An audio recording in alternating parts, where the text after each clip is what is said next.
fregata, messa fuori, c'è Pirlo, ancora Pirlo di tacco, tiro,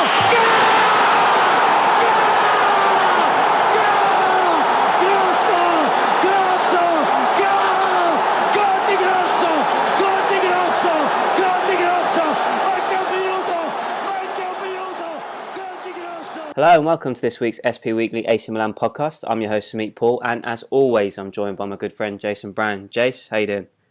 I'm good, mate. Very good. Good man, and I'm happy to say he's back this week. We've got Jack Cowling here too. Jack, how's things? Yeah, all good, mate. Really happy to be back. Enjoyed the listen last week, and looking forward to getting stuck into it. Good man. Right, fellas, so plenty to talk about as always tonight. We'll look back at the disappointing defeat to Empoli, the nonsense reaction that has subsequently followed, and we'll have a little chat about Mattia De Sciglio's future, which has been a hot topic this week. But first, let's get the negative stuff out of the way. Unfortunately, we had a 2-1 loss at the San Siro to Empoli on Sunday. Awful performance, boys. Really, really bad. It started off bright enough. We had a few chances. It all looked as if it was just a matter of time before we broke them down. 2 really poor goals to concede, and just no one turned up, to be quite honest. There was just... game was littered with disappointing performances across the pitch, and then, as Milan do, they had they kicked in near the end, but weren't able to take their chances. Very wasteful, and there you have it, 2-1 defeat. Shocker, wasn't it? It was real. Certainly surprised. Jumped off the page. I managed to catch the sort of extended highlights and such, and yeah, as you said, sort of chances seem to be there. I think I saw that you had near 30 shots or so, but it seems to be what we've been talking about the last few weeks in terms of that real lack of killer age and sort of just a little bit of composure in front of goal, which is it's going to cost you. If you're having that many shots and you're only less than half of them are going on target and such, it's going to cost you. And really gutted when I saw that one come in. So tough one to take. Really was. Just to pick up on your point, let's start there then. 2 of the players that obviously Milan rely on very heavily are Suso and Deulofeu, and both were really disappointing in different aspects. Deulofeu, and again, this is nothing new. Me and Jay spoke about it as recently as last week. He's not got that sort of maturity and consistency about his game to make him a top player yet. He gets into one-on-one situations, he gets into dangerous positions, but just that, whether it's a cross, whether it's a shot, he just hasn't got that final bit of quality, particularly in this game, to make the difference, and it cost us. Is that a worry now? Is that sort of, I hate to point back to it, but I remember a couple of weeks in after he joined, you asked mine and Jace's sort of opinion. I think we both agreed that great in flashes, great, direct runner with the ball and such, but has he really got that final sort of touch? And I know he's delivered on a couple of games, but we seem to be talking about this more than actually the consistent delivery now. So is it getting concerned? Is it putting you off him, or are you still, with his age, think in time he'll rectify it? I'm split on it in the sense that on one hand, he still emerges as one of our best players in these games. He's still the most dangerous. But then on the other hand, I'm thinking, well, depending on how much we've got to spend this summer, is there someone out there that's better suited for the job than him? And it's just a case of, do you stick by him? Does Montella give him that sort of faith and confidence, continue with him, or start to look elsewhere? But I think consistency is the key word with him. I think he can look, like you said, he can look great, but he should be racking up assists and goals for fun in the amount of the time he spends on the ball and the positions he gets into. So that's a real concern. It definitely makes you wonder. Like Jace, I don't know if you can remember as an avid Prem watcher as well, when he first came in Everton, and it was quite similar. The first maybe 5 to 10 games, it was sort of like, blimmin' heck, who's this kid from Barcelona that they've got? And then it all slowly sort of fizzled out a little bit as he wasn't delivering. Yeah, definitely. Is that sort of where your concerns are with him as well? Well, he's still only young, and he hasn't really had a settled run in a team. He's still a Barcelona player. He's been loaned out here and there, and like you say, he did have a great start at Everton. I remember him coming on and scoring an equaliser against Arsenal. I think that was his first appearance. But I think all he needs is a little bit of time, really. Get settled in at a club, know that he's going to be there for the whole season, have the faith in the manager, and then I think if he doesn't deliver, I think then it's a cause for concern. But at the minute, I think he's going to have ups and downs. He's still maturing as a player. So I would give him a bit more time.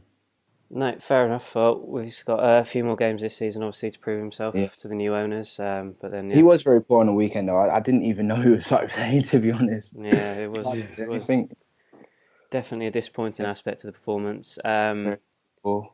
Yeah, and then Suso at the same time on the other flank. He had his flashes he had a few shots. Nothing really troubled the keeper, and as we rely on him very heavily for that creative sort of spark, it wasn't our day as well. I think he's as well, like defensively has to do better for Empoli's first goal. I think he just lets the ball float over his head, doesn't he? Yeah, no, true. That's true.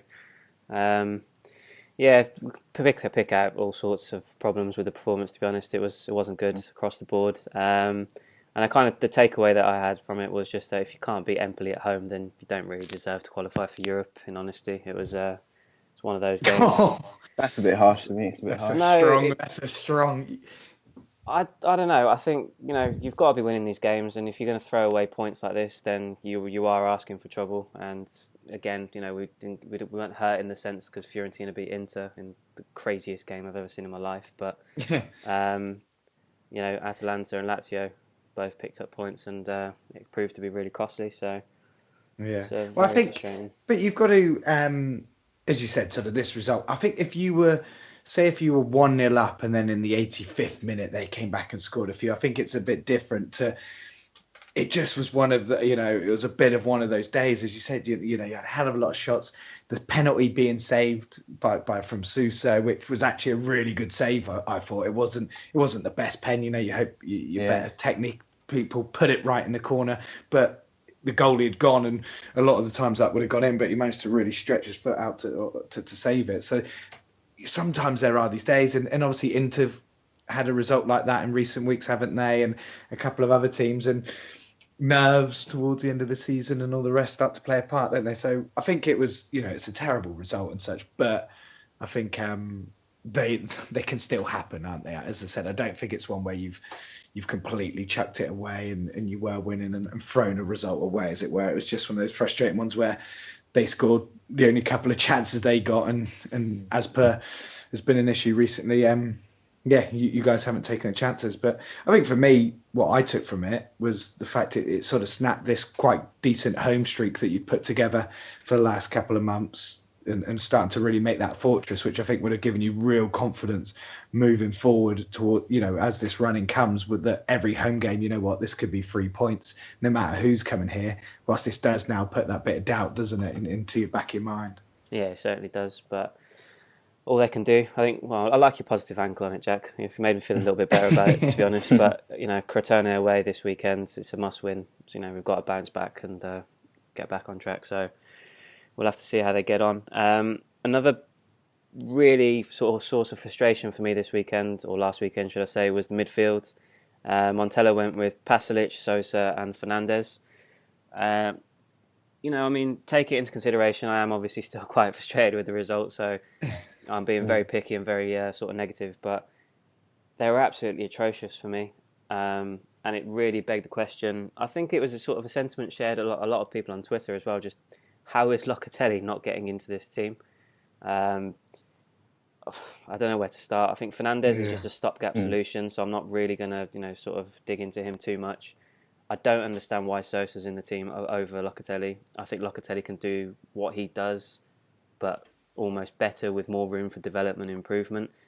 And Pasalic, he's got a knack of scoring really important goals, and he does get into dangerous positions. So I feel he gets away with it quite a bit, but for me, I think he's bang average. And well, he was pretty decent against Inter, wasn't he, last week? The week before last. Yeah, again, that's what I mean. He shows glimpses of it, and he can look a good player, but he's not one of those players that I look at and think, could Milan challenge for a top 3 spot with a player like Pasalic in our midfield?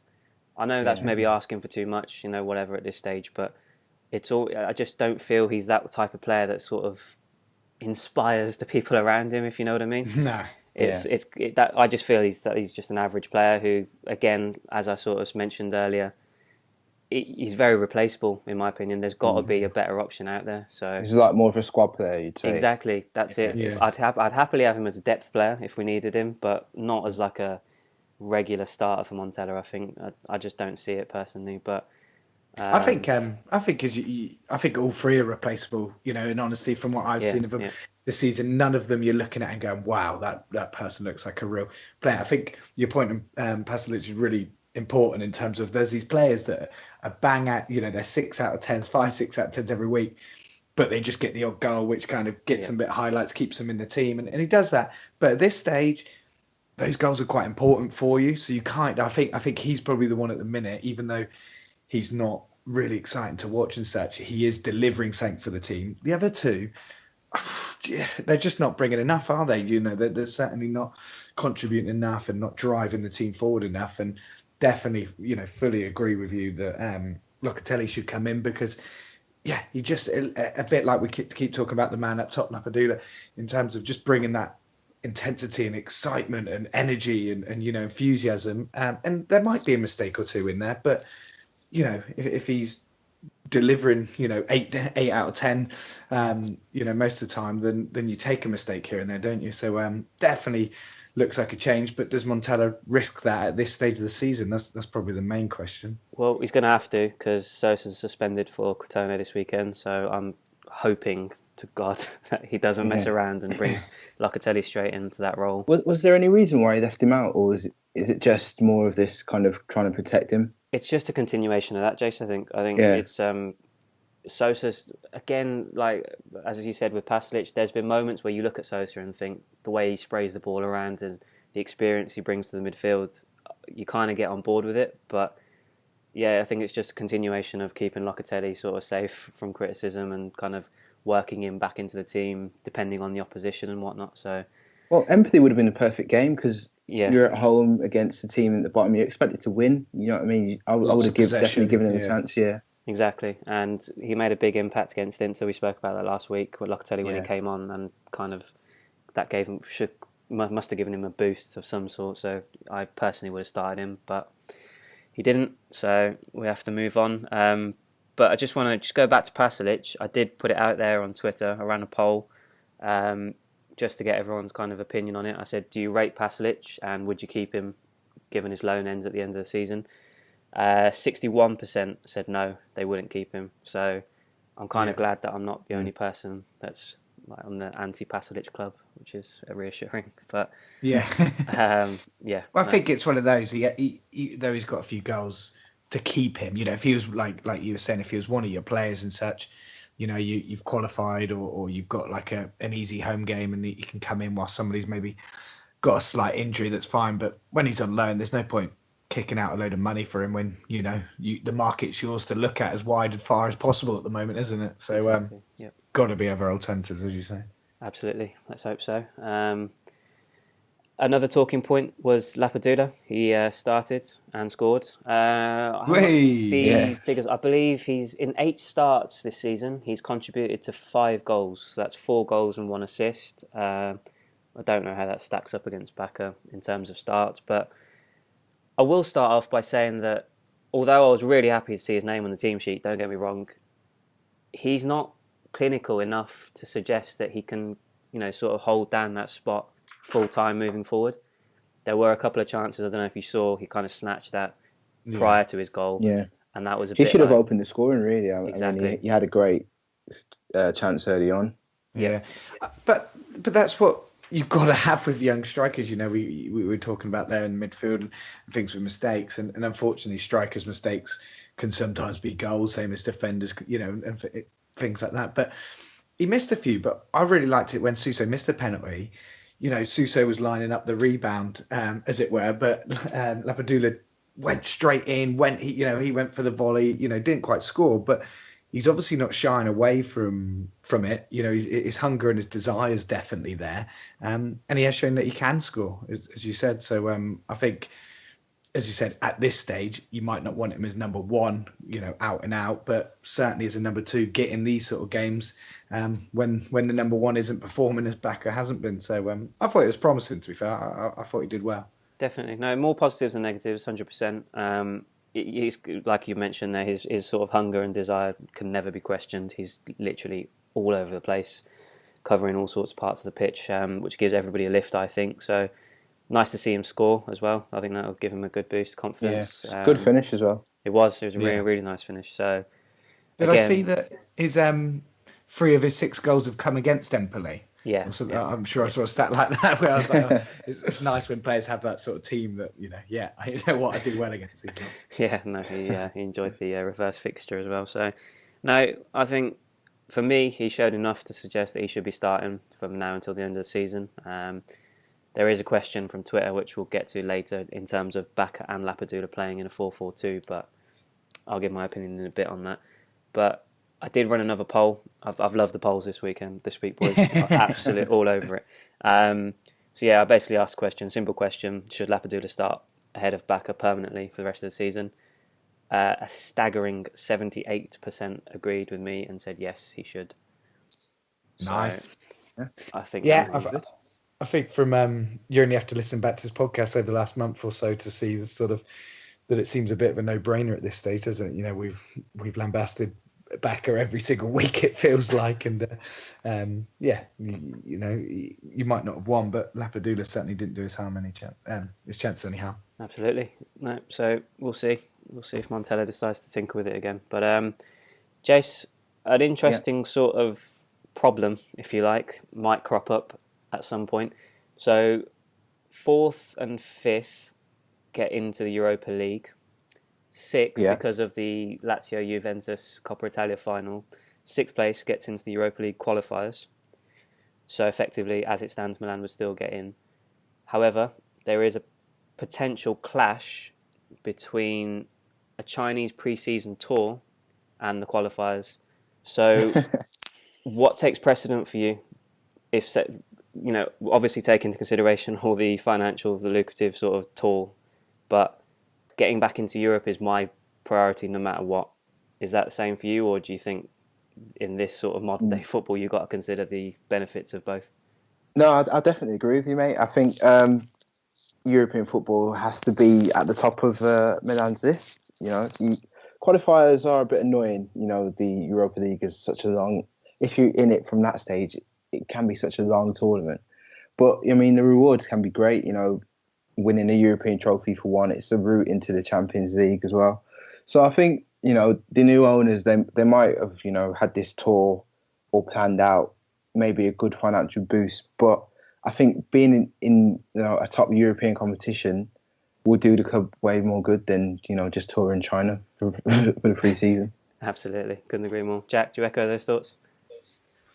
Yeah, definitely, mate. You haven't been in Europe now for a little bit, and it's important that a club like Milan are seen not just in Serie A but across the continent and further afield. I would say, obviously, with the new owners, that there is that there's that connection, and that seems quite important and whatnot. But no, that'd be the end of professional football, sort of modern football, wouldn't it? If all of a sudden going on a little tour was more important than potentially winning a pretty prestigious European trophy. I think that'd be the end of the days, really. So would be a shame, wouldn't it? Crikey, yeah. So I think the priorities have got to be not just finishing 6th, but finishing high as possible and pushing on, isn't it? So let's hope you do it, and there's no conversation further on the matter, really. No, absolutely. Well, the owners have also prioritised it, and countless times they've mentioned saying we've got to get back into Europe. So I don't think there'll be any sort of shenanigans to miss out on 6th. Yeah. But 5th would be better though. Oh, if 100%. You could avoid those qualifiers. Yeah. No, without doubt, absolutely. But we'll have to wait and see. Another massive talking point that's kind of rumbled on the last couple of days is the future of Mattia De Sciglio. Reports over the weekend prior to the Empoli game suggested that he had informed the club that he didn't want to sign a contract renewal and he'd be joining Juventus. Initial reaction, he got booed off when he was substituted in that game, which I didn't have an issue with because every right's got the fans got a right to express their feelings, so that's fine. And got a little bit too sinister and a little bit kind of went too far for me when there's reports of his car being stopped outside the stadium, insulted and argued with some fans, and just add insult to injuries. His parents were in the car as well, so not really a fan of all that stuff. But the problem that Milan have got now is that he's currently standing in as captain, and with these rumours, again, I'll stress to start with that neither he nor the club have officially come out and said, right, yep, he's informed us, he's not signing a contract, so we'll either force him to stay for the next 12 months when his contract runs out, or we'll try and sell him this summer. So no official word, but it does represent a problem because the fans have obviously turned against him. There was a hashtag today and yesterday basically saying sort of free the captain's armband, take it off him, which is gathering quite a bit of pace. So the fans aren't happy. Jack, what should we do, mate? This is a big problem. It's homegrown players come through the system. Personally, I'm a bit gutted that this is the way it's going, but how are we going to deal with this? It's when you need your captain most, isn't it? This is the last thing you need at the moment, is at this sort of important stage. As you said, sort of nothing's come out from either of the parties you can truly trust in himself or the club saying that. But that might worry me more. He could put an end to it pretty quickly, couldn't he, by sort of coming out and saying, listen, it's not even been a thought in my mind. I'm really happy here. We're pushing for this really, our first year in Europe. Come on, Milan. And then that could be done. And then he could leave in the summer and it wouldn't be so much. But, I think the Juve links, they do make some serious sense when you look at it. And obviously, right back, Dani Alves is obviously doing a good job over there at the minute, but he's a bit older, and that they'd love an Italian right back there, and he's obviously a class player as well. So really, really difficult one. I can understand the fans' frustration, because when you the more you love a player, the more you'll hate a player if something goes wrong. It's one of those, isn't it? Because you're more passionate about them and you feel more betrayed and stuff like that. I think it's a sign of how important he is to you, the reaction that they've got. Like you said, stuff with the car and things like that, it's just too much. Anything like that is, especially when nothing's been truly confirmed and things like that, it's the fanatics going a little bit too far. But booing and things like that, it's understandable, because I hate to say it, we had the traitors of all traitors in Sol Campbell, and let me tell you, it's not pretty when it happens, and it's it's something that's still spoken about with us 15, 20 years on and whatnot. So I hope for your sake he can just come out and just sort of say, listen, don't worry about what's going on. I'm dedicated to Milan for at least the rest of this season. I've still got next season's contract, and I'll sit down with the club then and see what's going on. It's such an easy statement for him to give. And as a captain, I feel he should come out and do that and just settle down every bit. Even if then you end up getting some decent cash from Juve for him and he moves over there.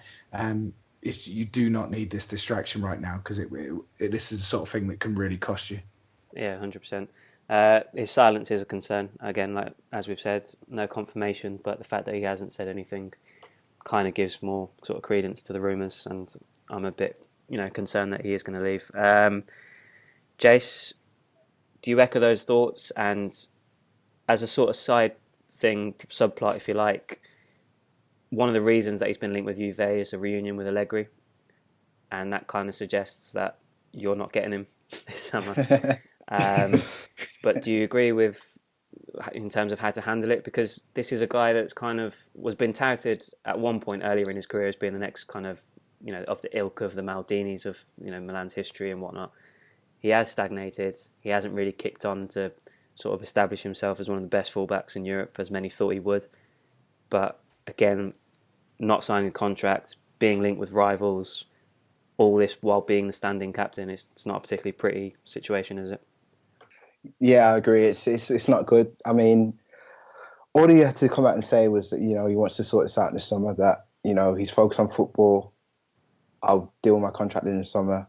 Kind of, we see players do that all the time. They just kind of come out, shut it down, put it to the side. And it kind of, there is an air of like, okay, what's going on? But at least there's not this hatred towards the player.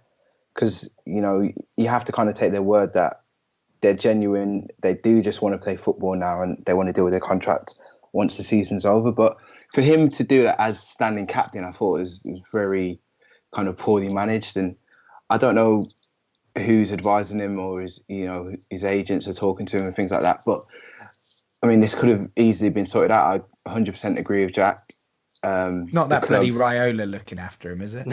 I was just thinking that, but no, it's not him. Yeah, yeah, I completely agree with Jack. I think it could have been handled so much better. But you understand the fans' frustration. But just have to wait and see what happens, I guess. We do. You'll be pleased to know that this is the last poll that I'll bring up. I have run the third. So obviously, it sounds more and more likely that he'll be leaving this summer. I asked, is it a big loss for Milan, and would you be sad to see him go? A lot tighter than the other two. 52% no, it wouldn't be a big loss for Milan, and they wouldn't be sad to see him go. Oof. Now, I don't know whether that's more of a sounds reflection. a bit like anger, doesn't it? Exactly. Yeah. I think that's just the way that the situation's evolved over the last couple of days. I think that's more out of anger rather than. Sounds like the jilted ex-girlfriend that was. Anyway. Absolutely. But there was a couple of comments from people just saying he's very mediocre. He's not the player that he's developed into the player that we all thought he would. So kind of good riddance in that sense. But I kind of said yes. I think I would be sad to see him go. Purely, as I suppose Jack just touched on it as well. Just for one of your own to come through, it always hurts a little bit more to kind of lose him. It's not great.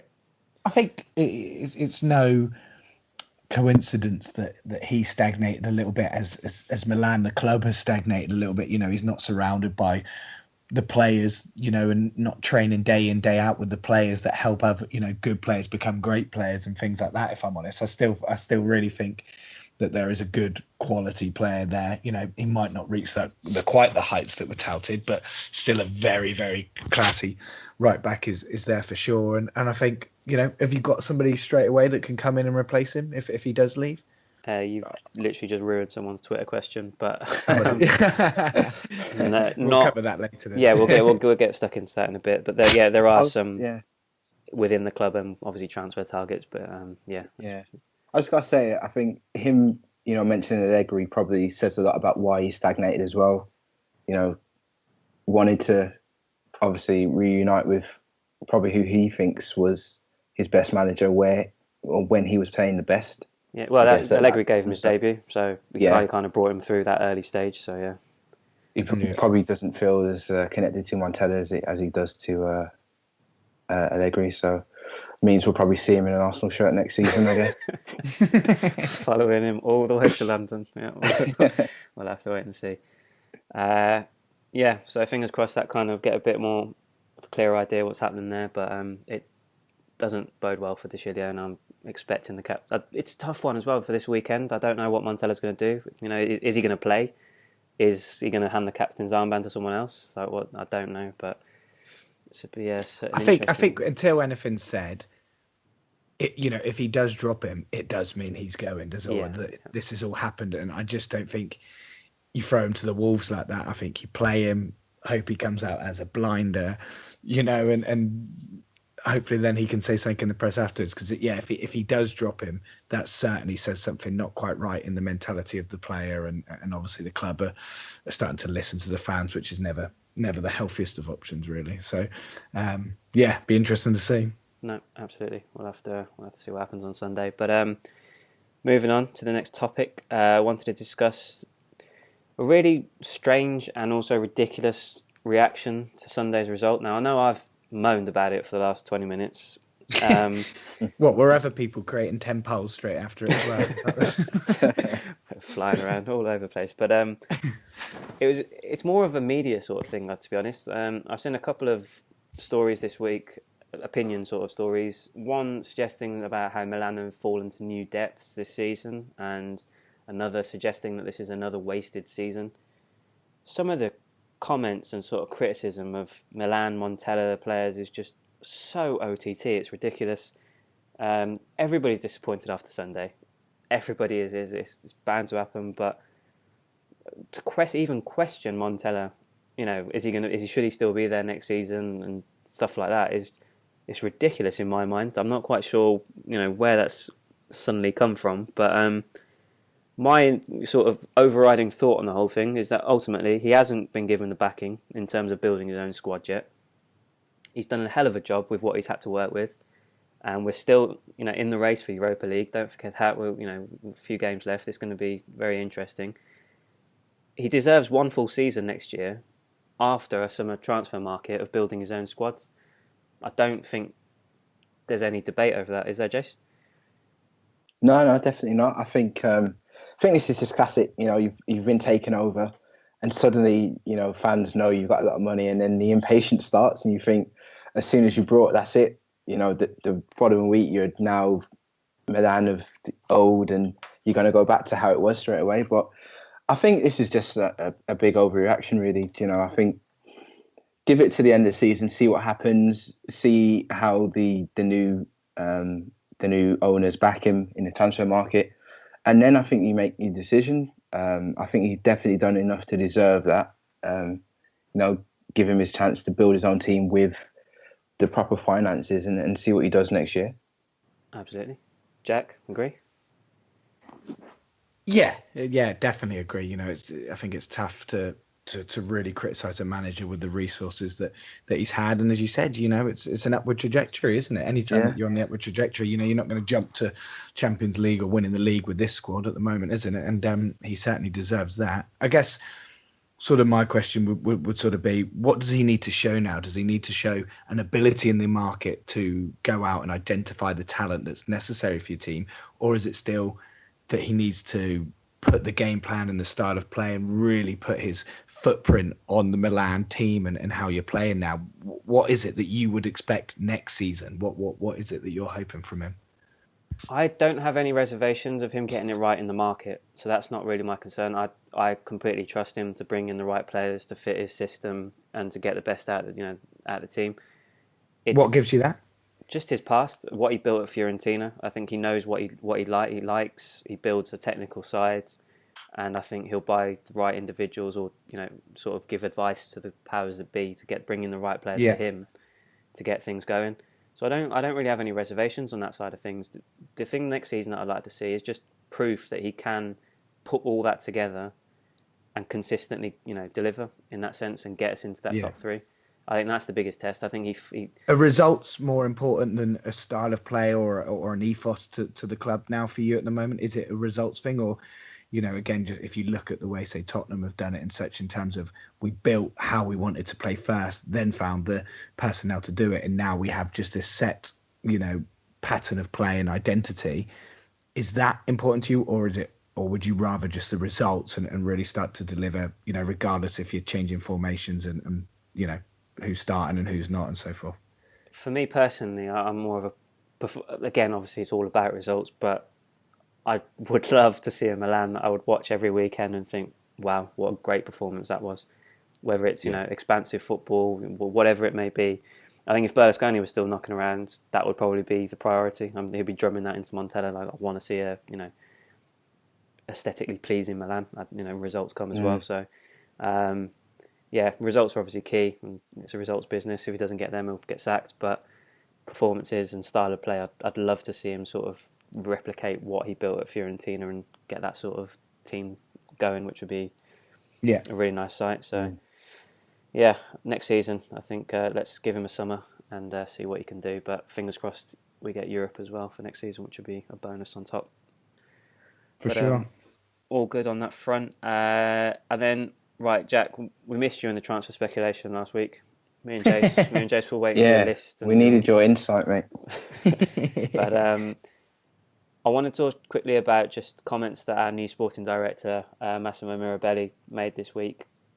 It kind of hit the nail on the head for me because all the transfer gossip is really fun. I think everyone's thoroughly enjoying it on Twitter, putting together their own transfer shortlists, and Belotti should be the man that we should go for, and I'm sure everyone's enjoying it. But this is what he had to say. I'll just quickly read the quote out first. We know that we have a strong young squad and that is our way of working. We've got to get Milan back to where the world expects Milan to be. We are working on the market. We know what our objectives are and what our project is. We're trying to do less talking and more action. Nobody has a magic wand. It's a difficult and long job. We want Milan to be in the Champions League every year, but it requires patience. Again, Jack, we've had our fun over the last couple of weeks, especially after the deal got done. 150 million euro budgets, and half of Europe are going to join and move to San Siro next season. But I think we've gone past that honeymoon period. I think it's a case of now, all that's great, but let's get down to work and get planning for the summer.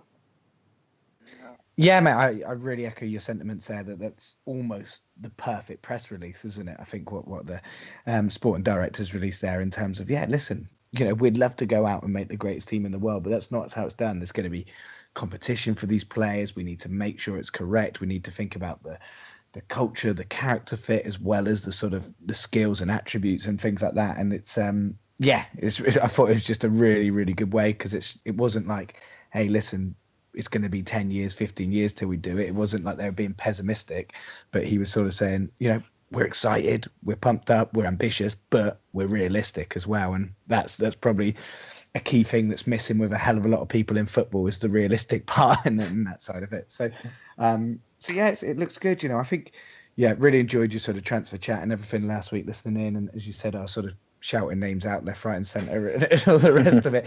But I think what I would like to see, if I was in your position, is to go out, make a couple of signings straight out the bat, but not necessarily marquee signings. I would go out and get a couple of experienced, proven winners who instantly enhance the team. I would think of people. I'm trying to think, if you think of say, a Mascherano from Barcelona, or if you think of, Xavi Alonso's maybe a little bit too old now, but people that have won Champions League, won leagues, won stuff, I'd go out and get those just so the club can suddenly see, we're supplementing the youth with some real proven winners, talents that can still play at a high level. And then whilst they're bedding in, that's when you're doing your negotiating to really get these superstars across the line and sort of the next level sort of players. But again, you're not gonna bring in a lot of the tier one players, because you're not in the Champions League and you're not competing for the league and such. But that tier two, you want to be all over it really, and really looking to make. As I kind of agree that the sort of 4-5 instant starters is probably where you want to be in the first market.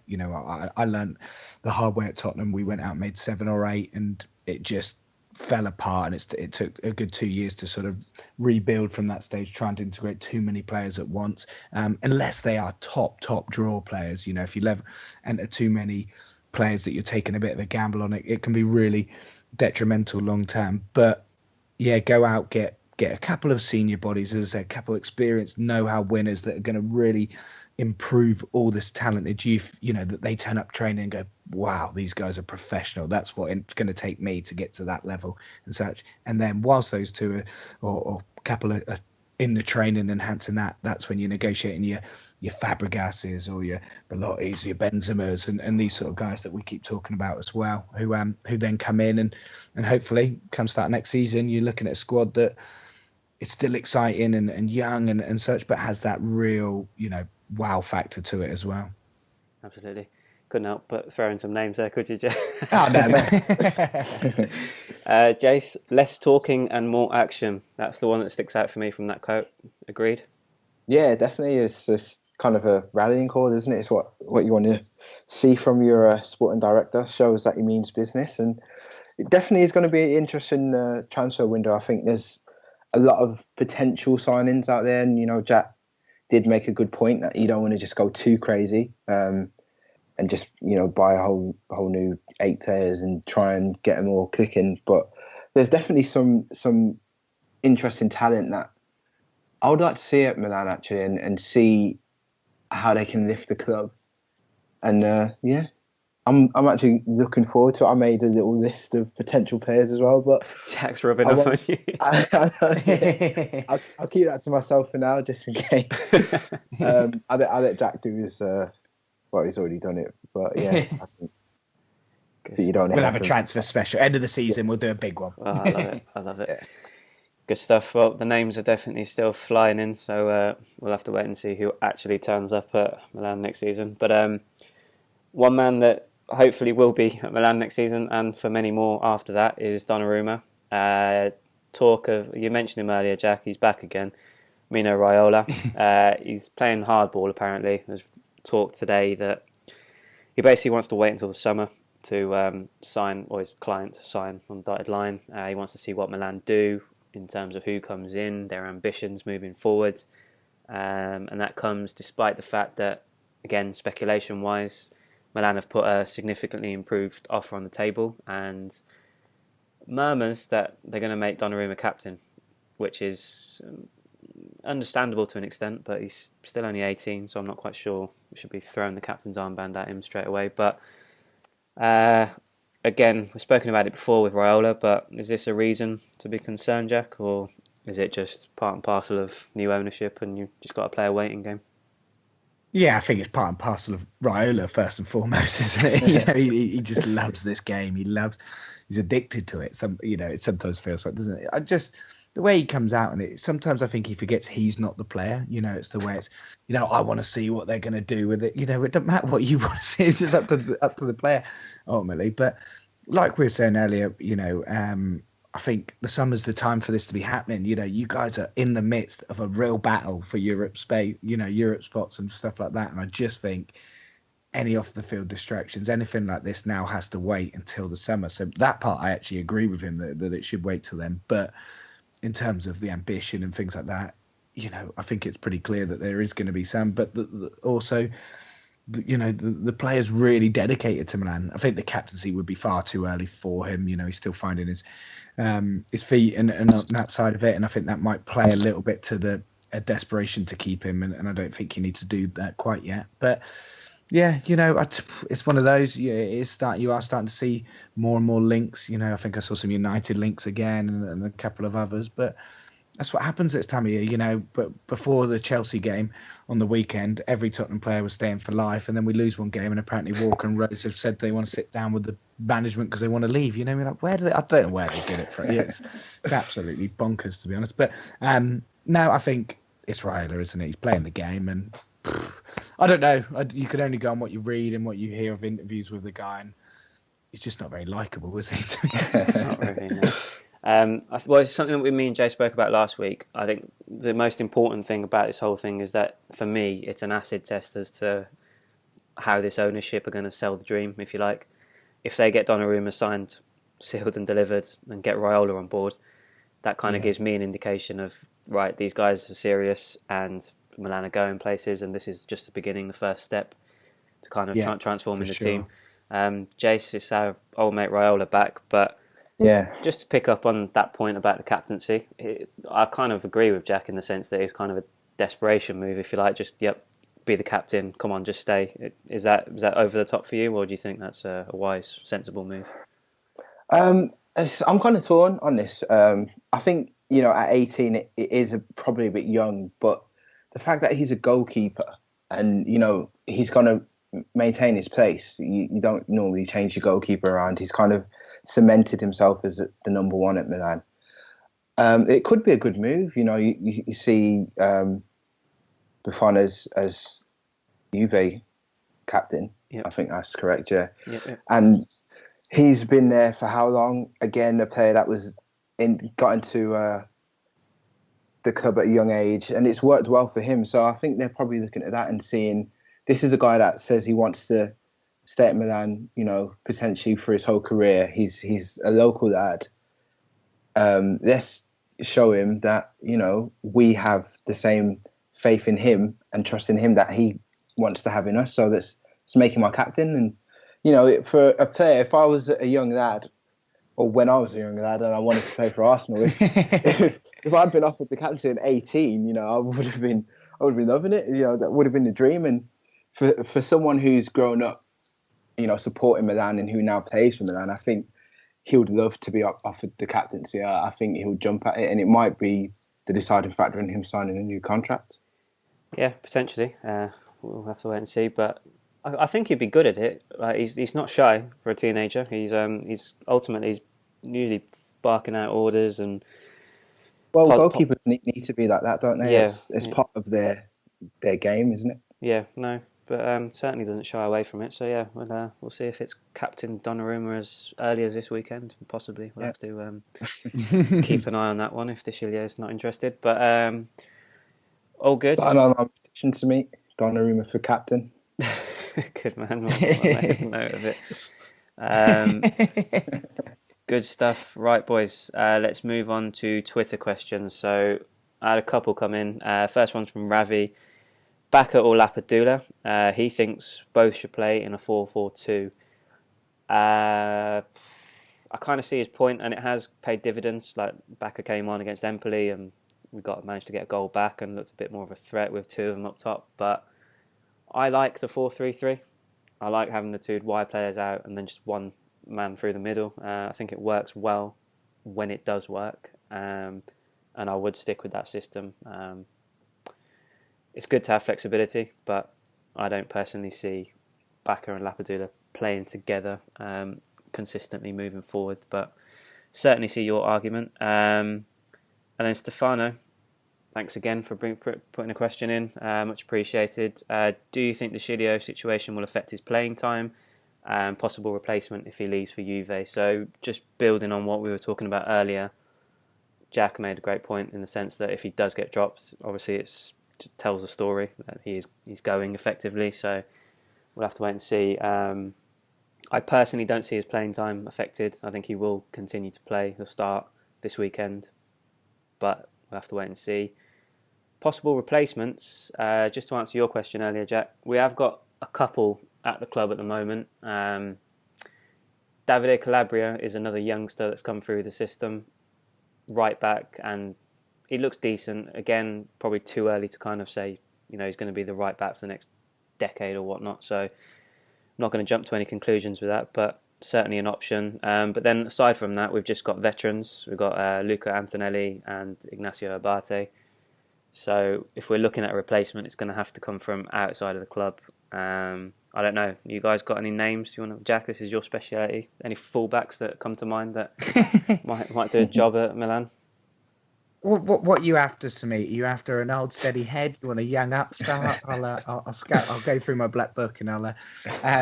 No, just I guess the easiest place for me to think of replacements is obviously to look to the Premier League and such. And he might not jump off the page, and Jace might tell me completely otherwise. But what do you think of Debuchy, Jace?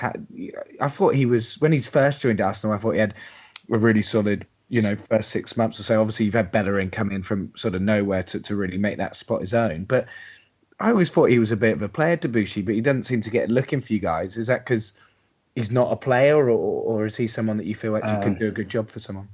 I think he is a good player. I think he was very unfortunate because he was having a good run in the team, and then he injured his shoulder against Liverpool. Yeah. And then Bellerin came in, and no one expected Bellerin to do as well as he did. And I think Debuchy was a bit hurt by that, and he made comments that Wenger broke promises about him starting and things like that.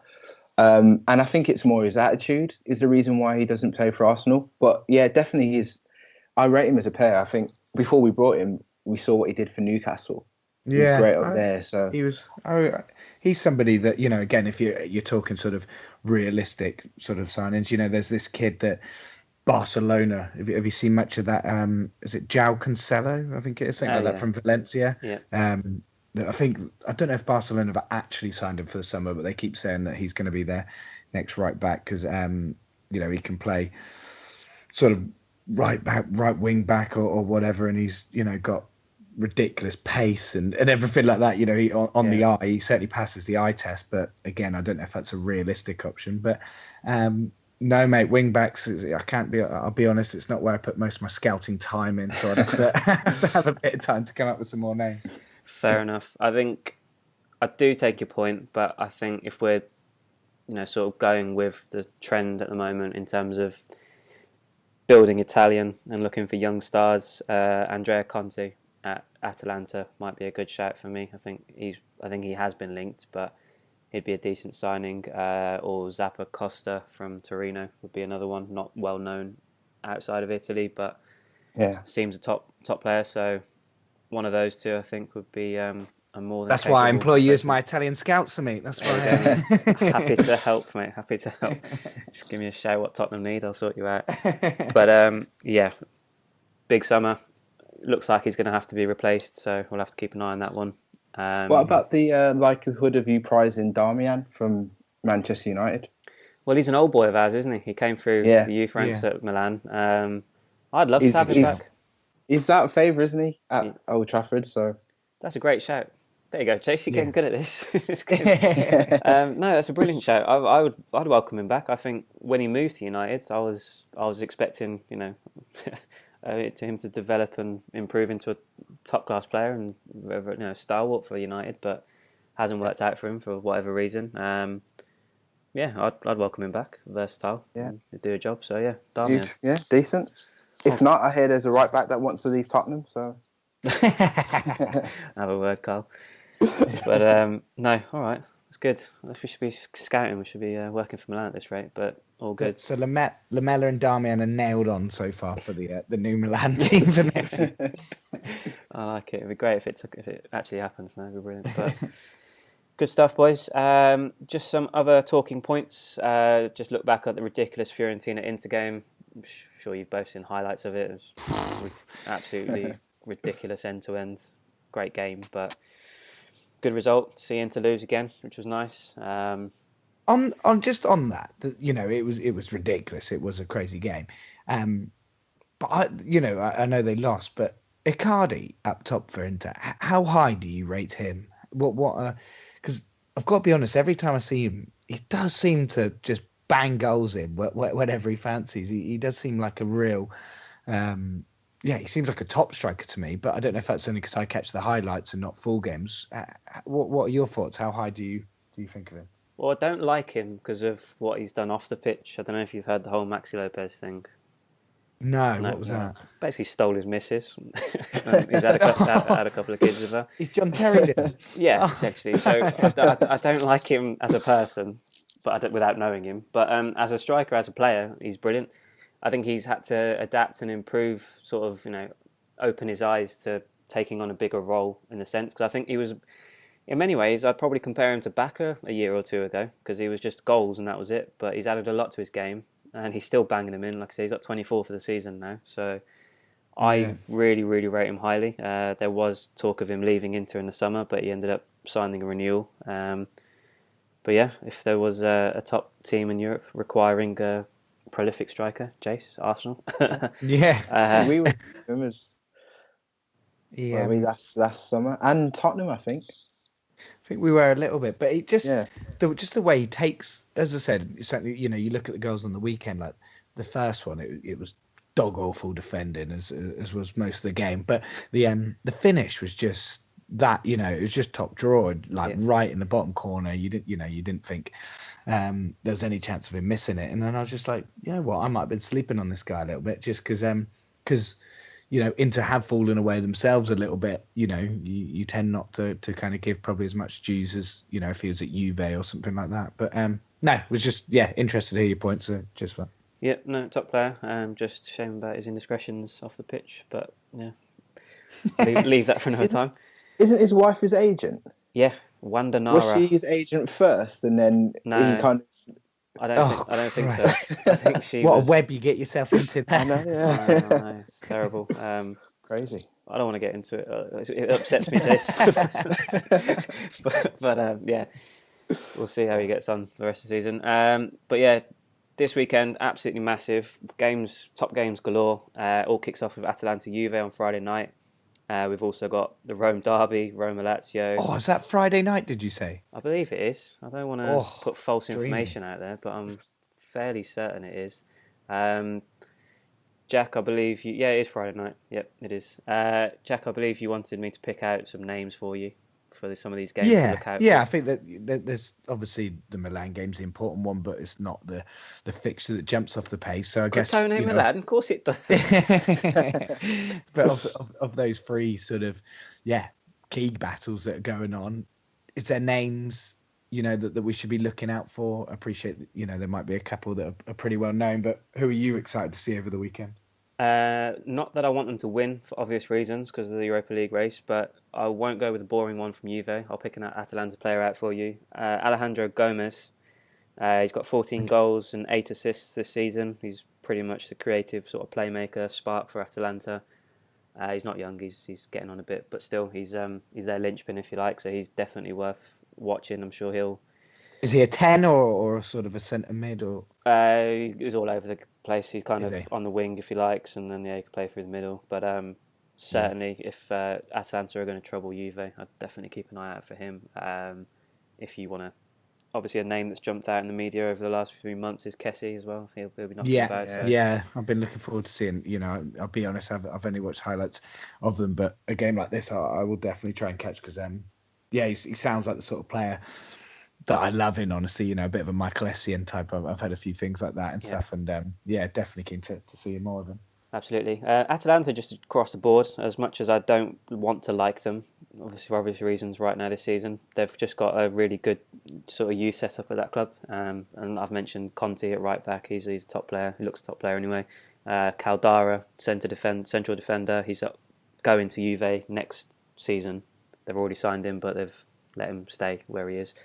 So he's one of these top players to look out for as well. So yeah, a lot to look out for on the Atalanta. Have Juve got a bit of a Bayern Munich going where they've just got a monopoly? A player becomes good and they're getting them without competition at the moment. Obviously, pretty much everyone we talk about at the moment is linked with Juve or going to Juve. Is that something that seriously, do you look at it like that happens, or is it not quite as bad as Bayern stealing every player that's come out of Dortmund? I'd say they definitely get competition for these youngsters, but you're right, it's a very similar situation. They do tend to sort of look within Italy, Serie A, even Serie B at times for top Italian talent, and they seem to kind of want to weaken their rivals simultaneously. So, and it's a big draw to play for Juve, so they're pretty much successful with whoever they go for. But yeah, certainly a sort of similar setup to the Bayern situation in Germany, but. Yeah, it's annoying as Milan have missed out on a couple that they've snapped up. So, but what can you do? Roma Lazio, I think is sort of just. I don't think there is a sort of individual. If I had to pick out one, Immobile has found his feet at Lazio big time.